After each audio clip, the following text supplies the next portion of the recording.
Hello, what's up, Glad Day TV? I'm Trevor Campbell, and this is a very special episode of my podcast, You Made Me Queer. We are just about to start our special live episode. You may know that we always start the episodes off with the theme song, the pre-recorded theme song, written and performed by singer, musician, and producer Critty.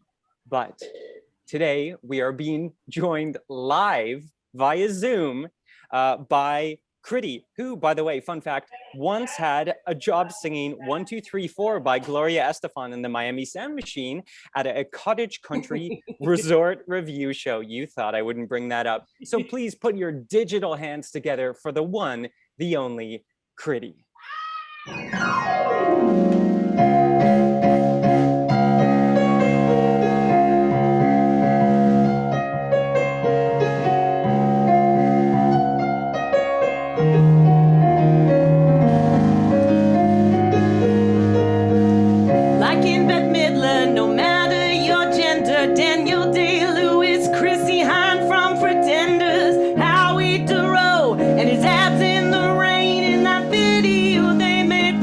Playing games with my heart. You made me queer. You made me queer.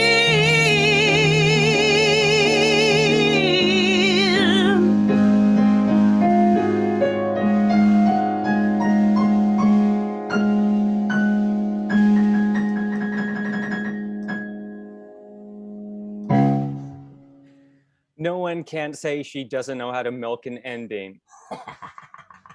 Critty, what weather system are you zooming in from? What you got on? Oh, sometimes I get a little hot flash. Sometimes I get a little chill. So, like to be prepared. Be ready for all seasons. Ready for all seasons. I'm actually on Mars with Elon and Jeff B. Oh, no. Let's breeze right past that. Just kidding. Eat the rich. Eat the rich. I'm just joking. You heard it here first. Eat the rich.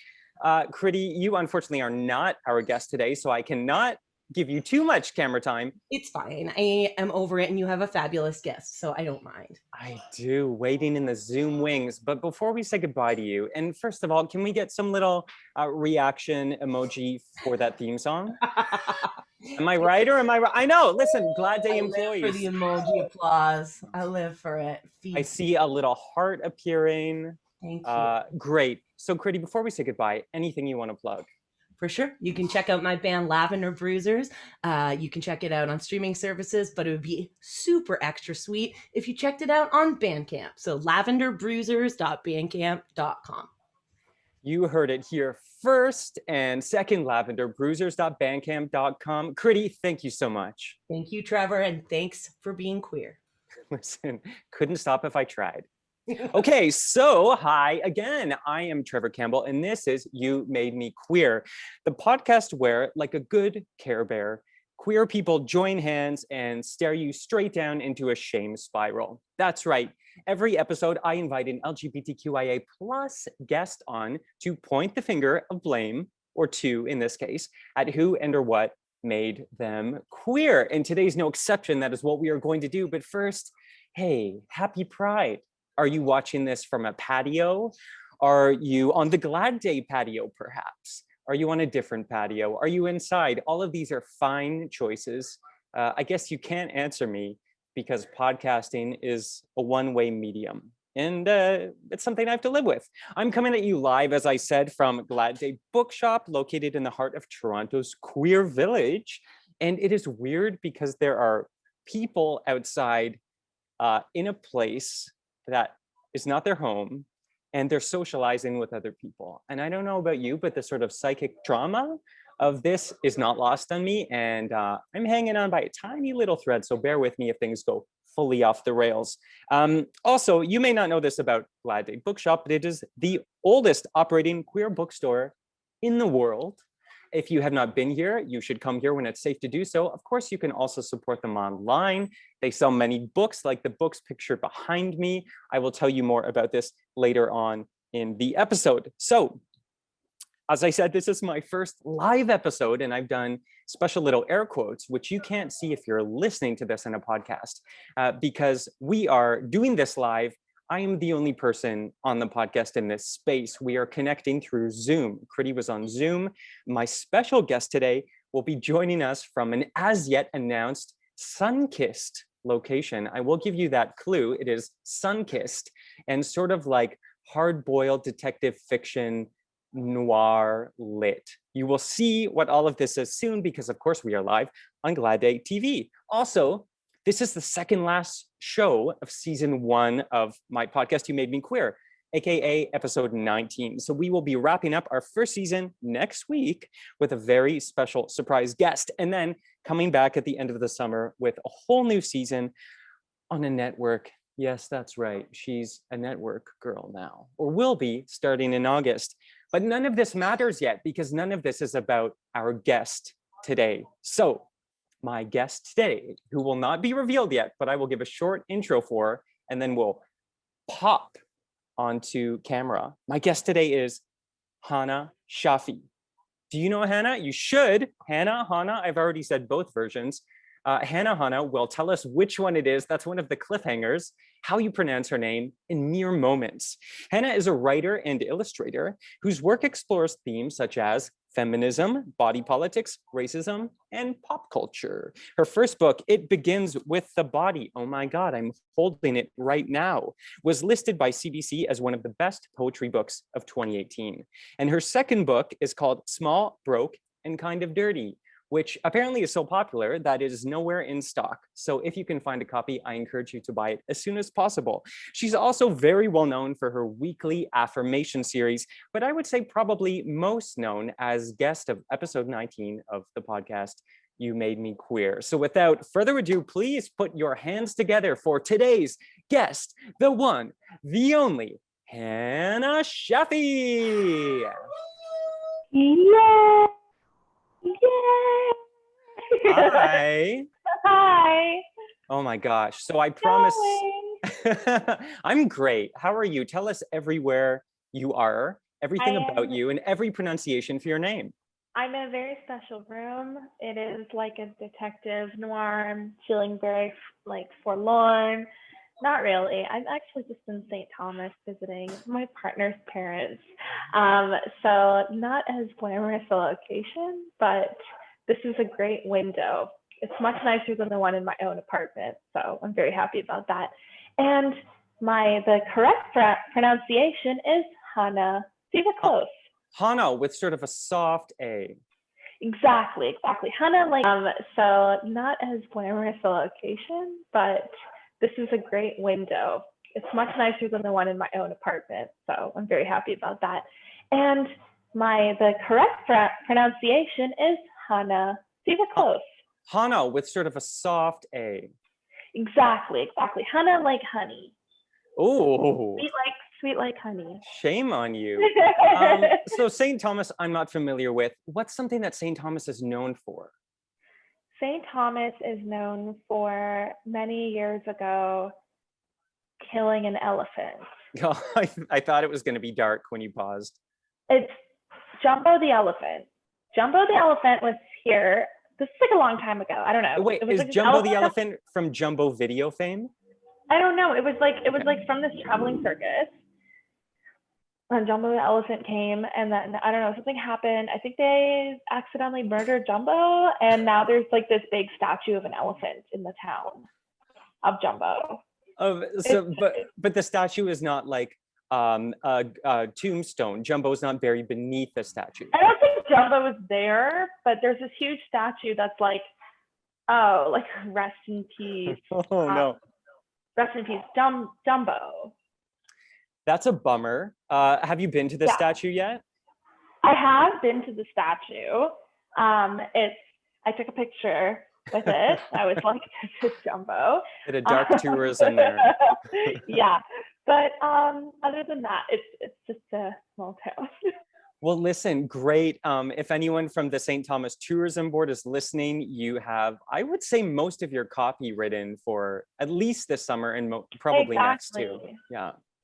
Home of Jumbo Memorial. Oh God, that's depressing. I, of course, know, as I said moments ago, know Jumbo through Jumbo's chain of video stores, which I assume Yeah. Jumbo is involved with, which is famous for having free popcorn. That, Did you ever go there? I had never been there. I was always a Rogers Video kind of girl. Oh, a Rogers stand. There was a Rogers Video near my parents' house, and I would go there, and they would have Pokemon cards in like the impulse aisle when you were like getting like your movie snacks. They'd have Pokemon cards, and I'd like always want them, and my parents never let me get them. So it's very devastating. Think what those Pokemon cards would be worth now.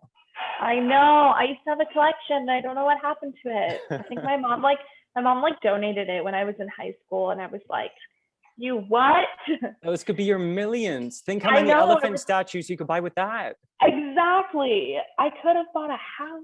I could have bought a house with that collection. Well, maybe not. I didn't have the greatest cards. Well, I think this is a good segue. I mean, I know nothing about Pokemon cards, so I'm desperate for a segue out of this part of the conversation, and I found it. I found it. So if we're talking about things from our youth that we regret and that almost took us down with them, what better topic to discuss than queerness? Because of course, Hana, you and I know, it's not our fault that we're queer. It's everyone else's fault. It's everyone else's. Yes. And so that's what I want to do here. I mean, now, look, first of all, looking back through the magic of science, something I stopped after grade 10, so I only have a vague notion of. But we know now that anything can make you queer, or almost anything. Like for example, that 5-second rule when you drop food? Yes. If you disobey, that rule is about being queer. If you eat food after 5 seconds, that makes you queer. Oh my God, yeah, I always used to just eat it. I would just be it's fine. I know, and here we are. Also, if for some inexplicable reason you haven't tried bubble tea yet, queer. I never used to want bubble tea when I was in high school. Everyone would get it, and I thought it was gross. And then I had it later in my life, and I was like, I can't believe I was missing out on this cool thing. Right? And I'm like, oh my gosh, why did I look down on this? It sounds like you're already coming in hot with a lot of wasted youth and regret, anger. If you're listening to this and not watching this, Hana is mad. Hana started like tearing her hair out through rage. Yeah. I'm pounding my fists. I've slammed a few plates. Yes. Going berserk. All very great. It's a good sonic tableau for a podcast. So I'll get things right along here, Hana. So basically what I'm going to do, I've created this platform so queer people like us can really, speak to all of the collective world at once, because everyone listens to podcasts now, and set the record straight once and for all about what broke them. So Hana Shafi, tell us, Hana like honey, what made you queer? I'm just gonna say, I really blame Bollywood. I blame Bollywood completely. For one, there's this movie called Shakti, and there was a song in it called Ishq Meena, and it's Shah Rukh Khan and Aishwarya Rai, and they're just they're dirty. I don't get it. They're in this dirty, decrepit, sandy area, and there's fire, and there's people are sweating, and I don't even know. And then dirty, dusty. What kind of dirty? Yeah, it was it was dirty, it was dusty, but it was also dirty, Xena, it was. Oh yeah. This was dirty, D, and then 3 lowercase R's, dirty. Exactly, and Shah Rukh Khan, who's this super uber famous Indian heartthrob, he gets up and he's all oh, I'm so tired from being dirty, and then it's exhausting. It's so exhausting. And then Aishwarya Rai comes in, and I was like, oh my God. She comes in and she's in this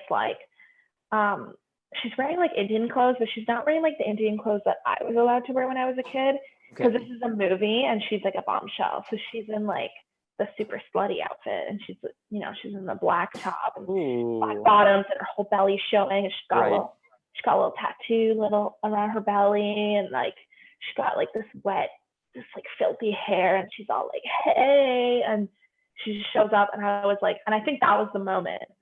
Well, I just want to say, even through that description, the pitch of your voice dropped a whole octave. Yeah, that was the moment. I was oh my God, I'm queer, and also Shah Rukh Khan, he's wearing mesh, Like, I think that enough said. when you include mesh in anything, Yeah. it automatically becomes queer. Yes. Mesh is a queer fabric. We know that now. That's it. Like, Yeah. so that he was wearing mesh, and they were dancing, and it was nasty, and it was beautiful. But I think just Bollywood as a whole. Yeah, I mean, there's so much to unpack here. First of all, little Hana watching this, how old were you? Oh my God, when did this come out? I don't remember when it came out, but I know I must have watched it like, I must have been maybe grade 5 or like middle school, or like I was a kid. So this is approaching a bit of like a hormonal preteen phase anyway. Yes, I was watching it and I was like, oh shit. I was like, and were you already a big Bollywood fan, or was this like the Bollywood movie that really got you?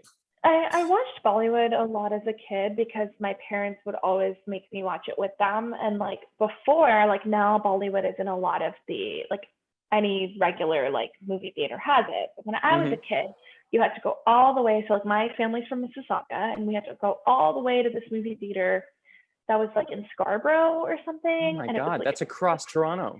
Yeah, it took forever to get to. And then on top of that, Indian movies are like a bajillion hours long. So by the time we would leave and get back home, like in my child mind, like it was like 4 a.m. Like it was crazy. Like it was like a day, like you went on a day trip. We really just spent the day watching a movie.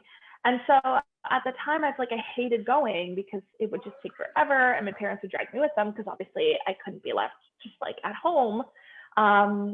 But then as I got older, I definitely got more into Bollywood because I was developing a greater appreciation of the aesthetic and all the hotties.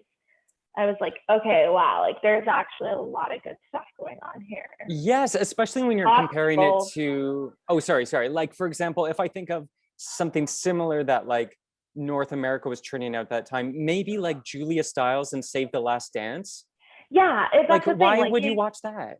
Exactly, because like you have this thing that's just filled with like vibrance and color, and the costumes were always really over the top. And even when they did, Bollywood's really funny because even when they did like Western costumes on the men, they were the gayest outfits imaginable. I've seen some like what look like ABBA deep cuts on some of the men in those Bollywood films. Literally, and it's funny because it's not a very LGBTQ inclusive film industry even now. But the outfits on all the men, which I was actually speaking to another one of my friends who's also queer and South Asian, and he's a drag queen, and he's like, yeah, like how can you not turn out queer when you're just watching all these people in mesh? Yeah, it's like enormous dance numbers. Exactly. Yeah, and what is your dream? Queer fever dreams going on the t-shirt. Also, I want to to dial back to what you brought up. Mesh is a fabric. What was the original purpose? Is it sport fabric?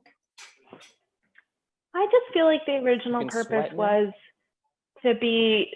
No, I honestly think the original purpose was flamboyance. Yeah. What is the point of mesh? This is not a helpful fabric. No, it does not shield any elements out. It's just to show you what I have that you can't touch. One day there was like a fisherman back in the ye olde times. Yes. And he took his fish net and he draped it on himself, and he was like, this is it. This is who I was meant to be. This is how I was meant to look. And it just took off from there. Yar. And that night when he went to the big sailor's bar to order his whiskey, all the other sailors were like, normally this is when I'd be going home to my wife and my 8 kids, but I just kind of want to see what's up with Meshi over here. Why would I leave now? Because this handsome stranger who's wearing one of his fishnets. And when you say fishnets too, all my sirens start going off. Yeah, exactly. Okay, so let's take it back to this film. There's mesh. Is there a specific number other than like the dirty with 3 lowercase r's in the alley? Are there some numbers in that movie, or is it a story element? Like, do you remember the story too? No, it's that song. Okay. It's that one song. I admittedly could not even remember what the rest of the movie was about. Sure. Don't care.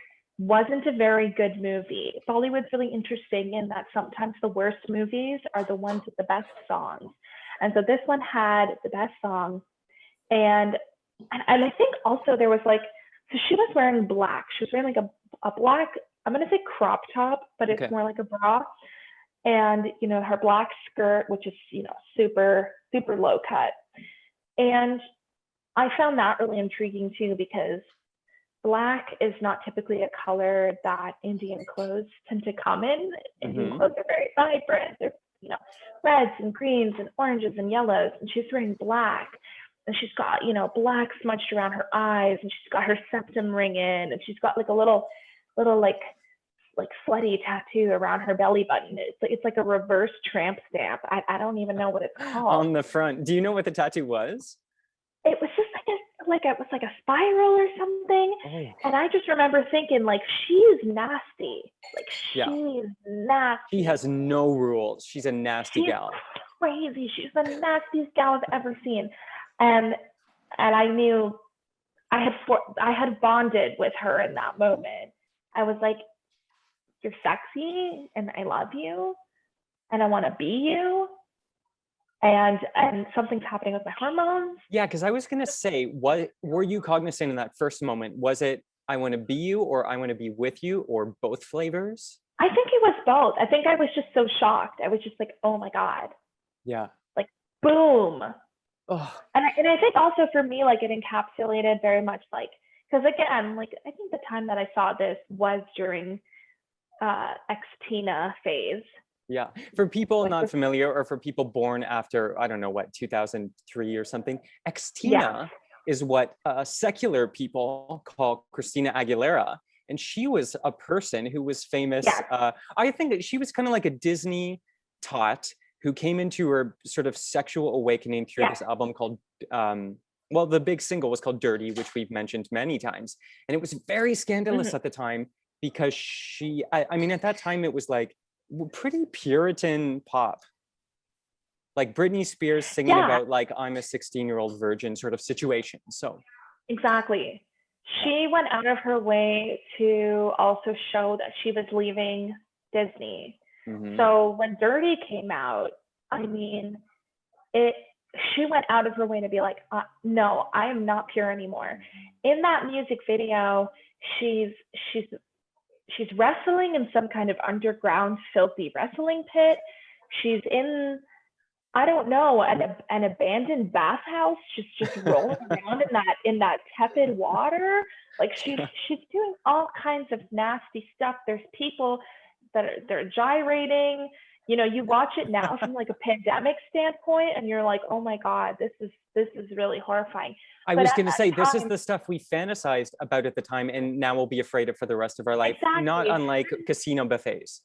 Exactly. So this was sort of around that time, and so seeing that sort of aesthetic, just a small part of that aesthetic present in this Bollywood song, I just thought it was the sexiest thing I had ever seen. And also, you know, especially because it was also South Asian, and for me, it's like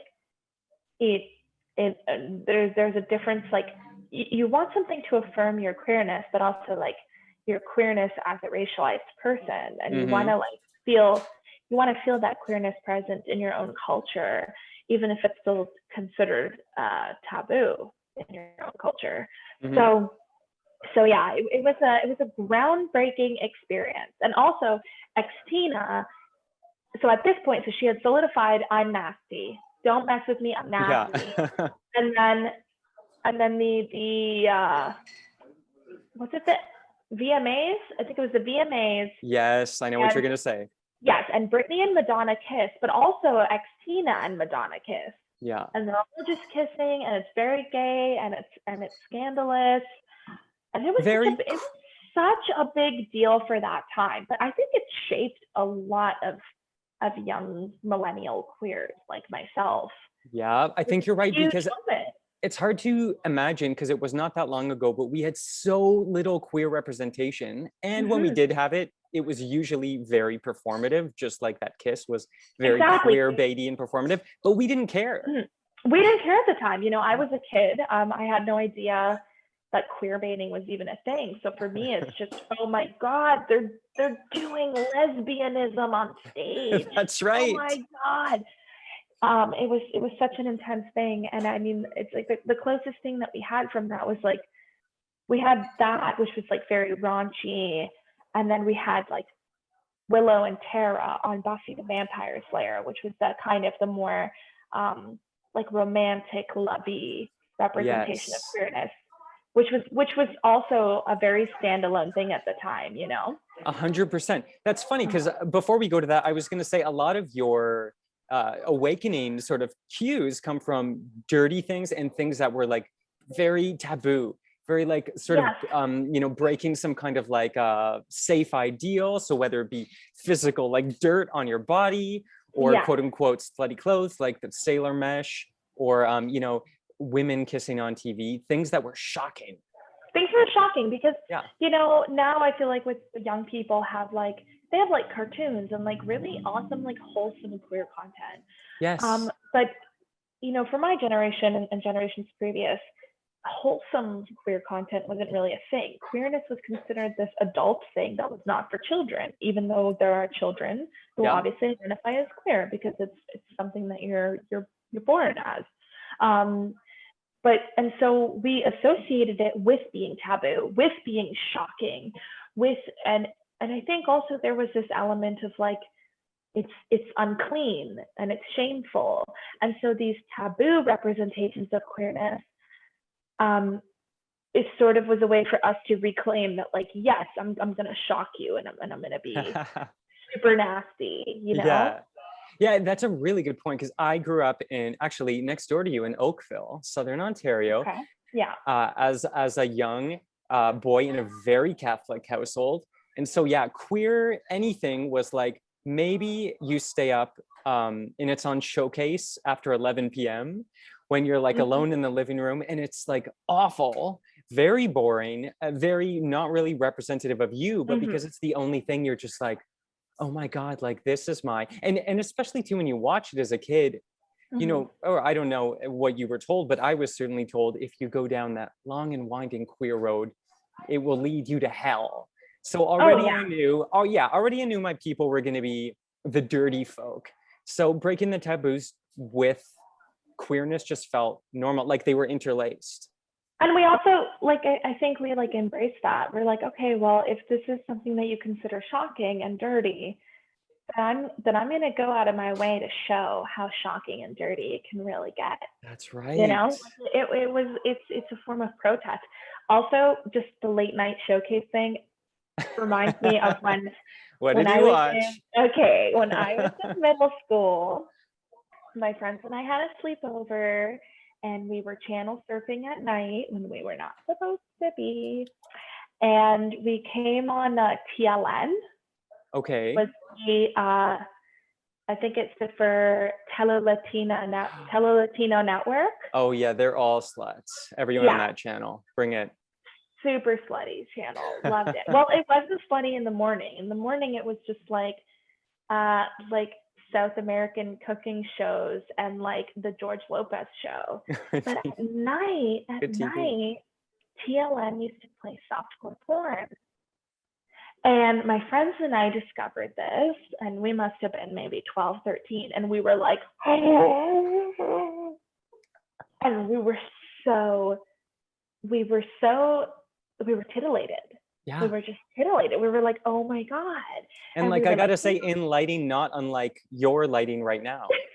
Yeah, like it was like this, it was mysterious, and we would watch it and we would like be giggling, and then we'd also like throw in a few ews, even though of course. Like I'm sure none of us were grossed out. I'm sure we were all excited. And the thing about softcore porn is like they don't show any like penises, right? Like softcore just means that there's boobs. Is that, I was going to ask you also, I love that your voice went to like a stage whisper when you were like, the thing about softcore porn. Is there a parent or legal guardian in the room behind you? Okay, yes, go on. So they just show boobs. I don't want to. I remember like, oh my God. So I think I think that's also to blame for my queerness. What, I blame the boobs? softcore porn at night. The boobs. Okay. I blame boobs. I mean, I sure, blame boobs. I imagine boobs will come up, but the softcore porn, yes, because there's something about that too. First of all, it was, you know, like taboo in and of itself because of when it was shown, because we had to like be alone in a space to watch it. Exactly. And like certainly the way it was produced, but also because it wasn't overt, even for the softcore porn. It was just like, you know, like some side boob or whatever. Exactly. It was, I mean, honestly, I think HBO now was more graphic than Oh, what totally. than this softcore porn at night on the TLN channel. Yeah. But we were watching it and we were just so, and that's the thing too, like we had to watch it in private. We were scared that, you know, a parent was going to come down, was going to catch us, and everything about that taboo. It's funny because like on one hand, I think made a lot of us extremely repressed and have some major mental health issues. I don't know what you're talking about. But on the more fun end, it was adrenaline. It was exhilarating to be able to access something that we felt like we weren't actually supposed to be accessing, or feeling Yes. things that we were not supposed to be feeling. It was like, it was it felt like this act of rebellion that was very, very naughty, very saucy, you know. Hana, imagine who we'd grow up to be, and this is not just queer people, if our entire sexual awakening was not paired with like, I shouldn't be doing this. I probably would have been a lot more normal and had a lot less issues. A lot lower therapy bill for all of us. So many less issues. I know. Less visits to the doctor. North America is very sexually prudy in so many. I think people sometimes think of, oh, you know, like the West, quote unquote, or North America. It's so liberal and everyone is free, but no, it is like pilgrim time. It's sometimes. really not. It's seriously such a sex negative environment, and even like my own culture. You know, I'm South Asian, Middle Eastern, and those cultures pre-colonialism were considered very sexually lewd and very and promiscuous, and the Orient was this like tantalizing thing. And so when colonization happened, they brought over these very colonial Christian principles that, you know, nudity and sex were like these horrific sins and you really have to downplay them. And so as a result, the culture that I'm from has become so intensely socially conservative. And so we look to the Eastern world of like, wow, they're so backwards, they're so repressed, they're so socially conservative. But we forget that a huge reason for that social conservatism is the colonization that was brought to those places. And so I think when, you know, the things that we were feeling or watching that were taboo, I think in a lot of ways, like we were making our queer ancestors really proud. They were like I'm sure I had an ancestor that was like, you watch TLN at night. Good for you. Yes, get it, girl. Get those Great boobs. job.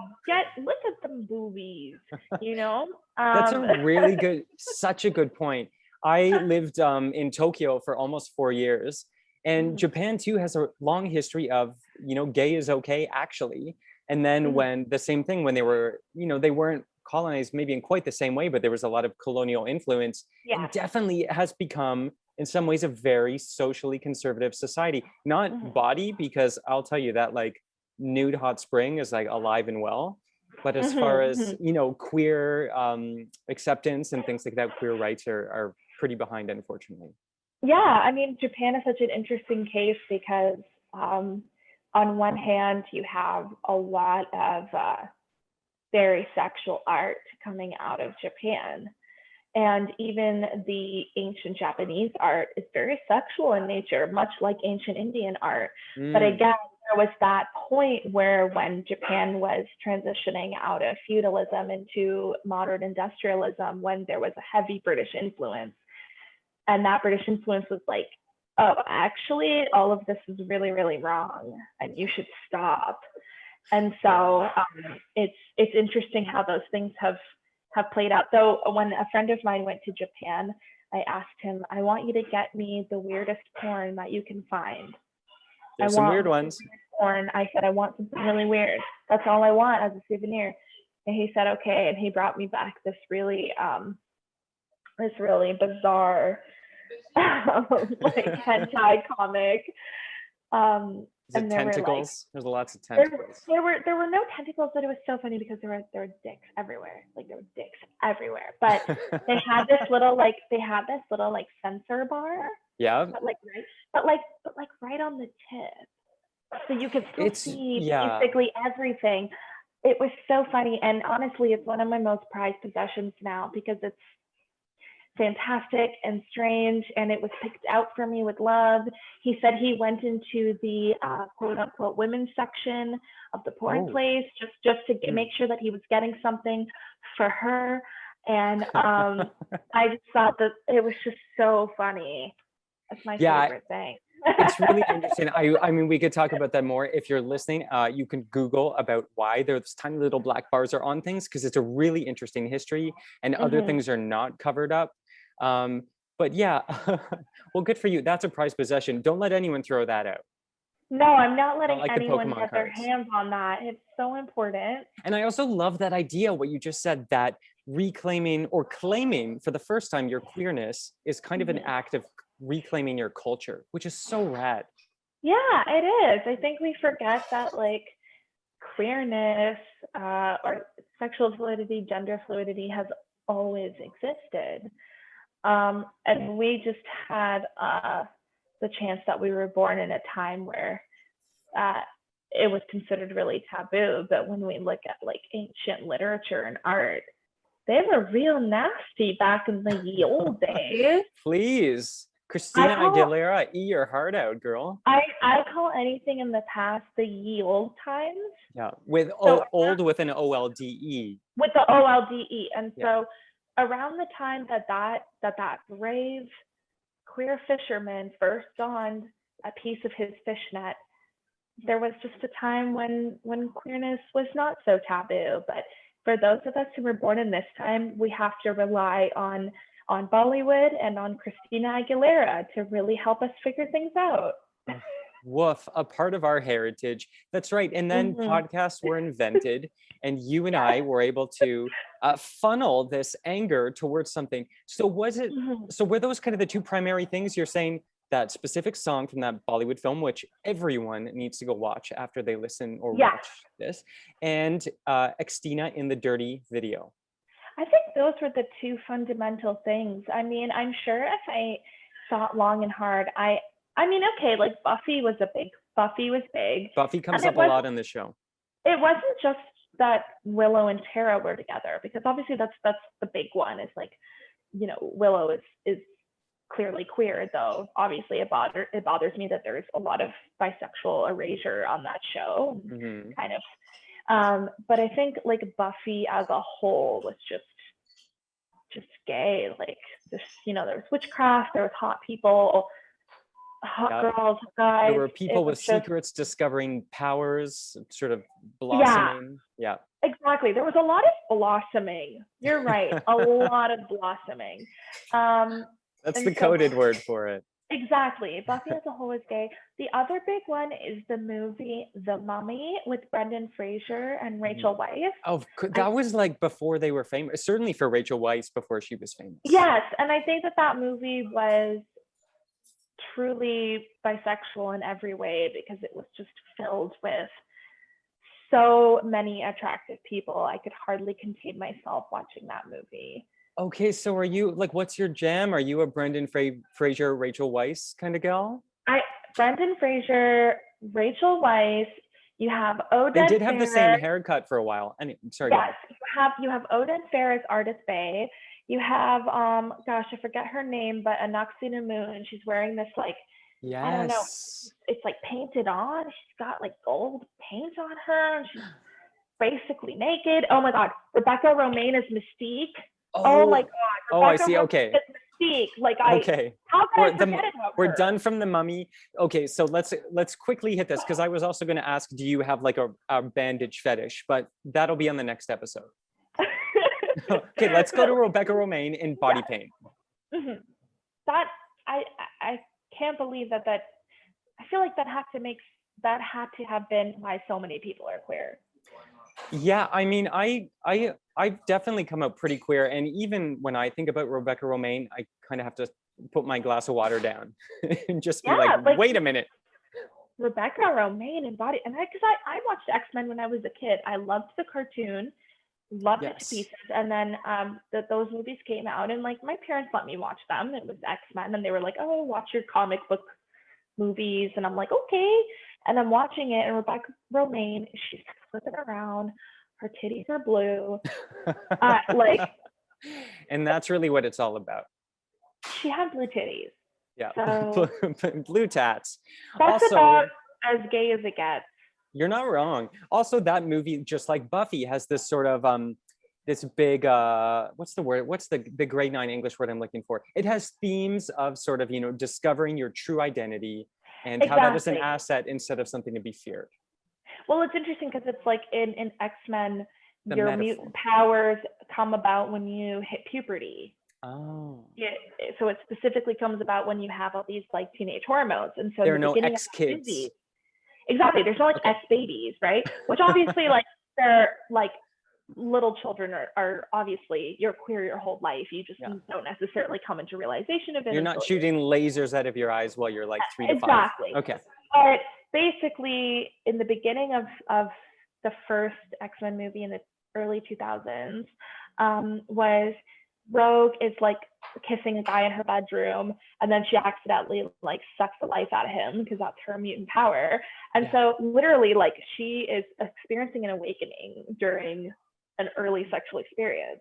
Right. Like, is that not a queer metaphor? And then you pair that with blue titties. So I mean, listen, what gay. do it's there? I mean, please look at the chalkboard behind me. If you look at this equation, early sexual experience, accidentally killing the person, plus blue titties equals gay. Any equals questions? gay. Okay. And I mean, I know Magneto's not gay, but we have Surian McKellen playing Magneto. Please Surian stop. McKellen is an awesome queer icon. He's freaking Gandalf. Like, Yeah. this movie is just telling you if you're queer, you can be anything you want to be. You can move magnets and you can paint your boobs blue. You can do that. You can't, and I'm not going to ask you if you ever did that and tried it, but I am going to give you about 10 seconds of silence after I finish this sentence to talk about it if you did. No, but I wish I had. God damn it. I wish I had. I have a friend who did put blue body paint all over himself for a drag thing, but I don't know how low he went. I'll have to ask him. Okay, well that's, I don't know if his titties are blue. I'll have to ask him. Let us know. Email the pod at youmademequeer@gmail.com and we will share that update with our listeners. Now, Hana with a soft A, soft like honey, I'm going to have to say goodbye to you soon, and I don't want to. But before I do you want to play a game? Yes. Oh, thank God. I hope no one ever says no, because that I have nothing prepared for that. So this game is called Queer, Queerer, Queerest. Okay. And I called it that because it explains the game and it's also very difficult to say, and I like a challenge. So in this game, I'm going to give you 3 things. You are going to put them in order from least queer to most queer and tell me why. Any questions? No, I got this. Okay, here you go. Thing number 1, holiday wrapping paper. This can be any holiday. It's not holiday specific, but holiday wrapping paper. Thing number 2, the song Christmas Wrapping by the Waitresses. Okay. Do you know the song? Yes. Great, perfect. So the song Christmas Wrapping by the Waitresses. Thing number 3, the Spice Girls cover of the song Christmas Wrapping by the Waitresses. Oh my goodness. Have you heard this? Yes. They changed the lyrics to be about the Spice Girls. I went to the Spice Girls reunion concert. It was one of the best days of my life. I cannot believe you saved that for the last 10 minutes, Hana. I know. It was, oh my God. Okay. So I okay, so well, before you go, I'm going to recap and buy you time. The 3 things: holiday wrapping paper, Waitresses song Christmas Wrapping. Number 3, Spice Girls cover of the Waitresses song Christmas Wrapping. Least queer to most queer. Why? Go. Okay, so the most queer has to be the Spice Girls cover of the song Christmas Wrapping by the waitresses. It's Spice Girls. And I think if there's one thing that unites all people, all queers, it's the Spice Girls. You If know you what? don't I like can't the argue Spice with Girls, you. just if you don't like the Spice Girls, just get the hell out of here. If you're Okay? listening to They're this and you great. don't like the Spice Girls, turn this podcast off, throw your Just phone in a get the toilet. hell out of here. Yeah. And then the second has to be Christmas Wrapping by the waitresses, because I mean, they gave it the Spice Girls wouldn't have been able to cover it if they Talk hadn't about a done it. gift And I to the feel Spice Girls. and I feel sad to say this, like it actually hurts me, but I have to say that holiday wrapping paper is the least queer, even though holiday wrapping paper to me is very gay. Like I Yeah. love holiday wrapping paper. Are you thinking of a And specific holiday when you picture this? yes, it's Halloween. Do you get Wrapping Halloween paper. wrapped gifts at Halloween? I get spooky themed wrapping paper, and I wrap gifts all year round with it. Oh, you crafty little witch. Yes, I have pumpkin stickers that I put on everything. So Very cute. important to me. Okay, so so this is all good, and I'm going to tabulate your results in just a second. But first, Spice Girls, do you have a favorite? Do I have a favorite of the Spice Girls? Yeah, if you had to I would have choose one. say it was always scary for me when I was a kid because I had big curly hair. Mm-hmm. They would always tell me that I was Scary Spice, and I was mad as a kid because I wanted to be Baby. I wanted to have the lollipop and the pigtails. And as I got older, I realized, oh my God, no, why was I ever down like on being Scary Spice? And listen, no shade to Emma Bunton, who I assume is listening and watching this on Glad Day TV. You do She's great definitely- work. Yeah, but Mel B for a while, Mel G, and then again Mel B, Scary Spice, icon in those like. Abby is a queen, and all of those cheetah print patterned outfits she wore, she just really is an icon. I mean, in you talk every about possible way. fisherman mesh. Yeah, I mean, she's carrying on the legacy of queer fabric, which cheetah print is one of 100%. them. That's true. That's another one of the queer fabrics. It's another queer fabric, yes. What about mesh cheetah print? Could you even imagine what that would let loose? Oh, I gotta get that outfit. Woof. Okay, so I've I'm got just some work gonna. to do. That's right. You've got some work to do, some homework after this when you go Okay. visit the tomb of the forgotten elephant. So I'm just Yeah. going to tabulate your results here. I'm just doing some quick math. No big deal. I'm just good at math, just long form. This year. Okay, so it looks like congratulations. You win. You are in fact a queer person. Oh my God, amazing. Yes. Your prize is I'm going to steal this copy of your book from Glad Day and send it to you. Yay, sounds good. I know. They've just locked the doors. They're going to charge me for it. That's great. So Hana, thank you so much. And because this is a special episode, you also get to help me pick the winners of my Henderson Brewing Co. contest. Yay. Yay! So just a reminder, we love Henderson Brewing Co. We have 2 prize packs that we are giving away. One is with the special Henderson Brewing Co. custom Glad Day beer. No big deal. It is a Belgian blonde. I almost said not unlike myself. I'm not Belgian or blonde. It is the flavors are inspired by the pride flag. So there are all sorts of delicious, colorful, diverse ingredients inside. And when you buy this beer, which you can do at Glad Day on their patio or elsewhere, a portion of the profits go to the HIV and AIDS Legal Clinic of Ontario, which is so great. Oh, look, Yeah. thank you. It looks like this. It's beautiful. Look at all these fun folks from our queer community on the can. Oh, There's I a love QR it. code. I mean, there's like activities built in. This is a day. Take a day off work and get a can of this. Thank you. And of course, because we don't need alcohol to party, Henderson is also giving away a pack of Dream Soda, not unlike, but not exactly cream soda, an alcoholic-free party for your mouth. Yes, I love that. Great. I'm excited. I'm excited too. So Hana, what you're gonna do, these rules are even simpler than queer, queerer, queerest. I'm going to Okay. ask you to pick a number between 1 and 100. Okay. 69. You dirty fisherman witch. So, according to that number, the winner of our first pack, the Glad Day beer, is, drum roll please, Sarah Kamen. Congratulations to you if your name is Sarah Kamen, and that matches what is on a government-issued piece of identification. You have just won an 8-pack of Henderson Brewing Co.'s Glad Day beer. What up? We're dancing for you. Yay, number 69. Number 69. And for the second prize pack for the Dream Soda. Oh, that sounded like a drum roll, but it was a martini shaker.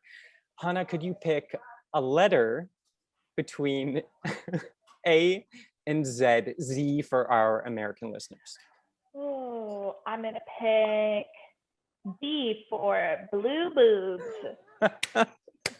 Double B for those blue tats, which means the winner of our Dream Soda is, drum roll on my big shiny head, Luke Opdahl. If your name is Luke Opdahl and that is you and you respond to that name, congratulations, you've just won an 8-pack of Henderson Brewing Co.'s Dream Soda. And Hana will come to your house and paint your boobs blue. Yes, I will do that. It's just part of the offer. Confirmed. Amazing. Well, Hana, we've gotten through all of our festivities. So before I say goodbye, and again, I really don't want to, because this is our first time talking. I know, and it's been so great. It's been so great. And you were big up to me before this call. A lot of people spoke very highly of you, and you've outdone your street cred. Oh, that's great to hear. I'm very happy. Yeah, good. So again, also, maybe Hana's about to plug this, but books aplenty. Hana's got a website. So over to you, Hana. What you want to plug? Okay, I have a website. It's called frizzkidart.com. Frizz like frizzy hair. And I've got books and t-shirts and amazing prints. And actually one of the t-shirts that I'm selling right now is it's part of the official Pride TL merch, and 15% of each shirt goes to Breakaway Community Services, which is harm reduction and counseling in Parkdale, which is lovely. So head over to frizzkidart.com. Woo! Great, do it. I'm sure you can get those ordered, so it doesn't matter where you are, just figure it out. It's supporting a good cause, and it's supporting a great artist, Hana Shafi. Thank you very much. Wonderful, thank you. So Hana, I also want to thank you because, listen, I was really queer before this conversation started, and as a direct result of everything you have poured into my ears, I'm coming out the other end queerer than ever. That was my goal, so mission accomplished. Mission accomplished. So thank you, everyone. So that is our show. As always, you can mail us if you have any questions about my episode with Hana or anything in the You Made Me Queer sphere. You can do that at youmademequeer@gmail.com. Also, please rate, review, and subscribe to this podcast. Because you are watching this, you are seeing Hana. Hana has also signed away her rights to become episode 19 of this podcast, which is coming out Thursday. She's shaking her head like, what? Thursday, June 17th. This will, of course, be in podcast form, available anywhere you listen to podcasts. You can catch almost the end of our first season.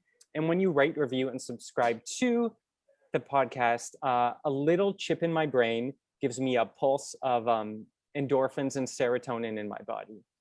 So just do it. Okay, and so now we are going to cue the credits. Normally what I do is have the theme song play underneath, but I can't do that. So Hana, I was wondering if you have any sort of like mouth trumpet you do, or if you have a kazoo handy. I don't have a kazoo handy. Or if you want to do like some sort of rhythm on your shoulders. I can do Great. Slap my thighs. Oh, great. So Hana's going to play us out on those thighs whenever you're ready. Okay. Jolene, Jolene, Jolene, Jolene. You Made Me Queer is created, produced, and edited by me. Don't you dare stop, Hana. By me, Trevor Campbell. Our theme song is by Critty. Keep playing those thighs, girl. Okay, for more of Critty's music, check out lavenderbruisers.bandcamp.com. Remember, Critty played the theme at the beginning. Our website is youmademequeer.com. Our Instagram and Twitter handles are @youmademequeer. New episodes of You Made Me Queer come out every Thursday for the rest of the first season, which ends next week with our big finale, so keep listening. And from the bottom of my and Hana's big bent hearts, thank you so much for watching and listening. And until next time, remember, we're here, we're queer, and it's your fault. Yes. Goodbye. Bye.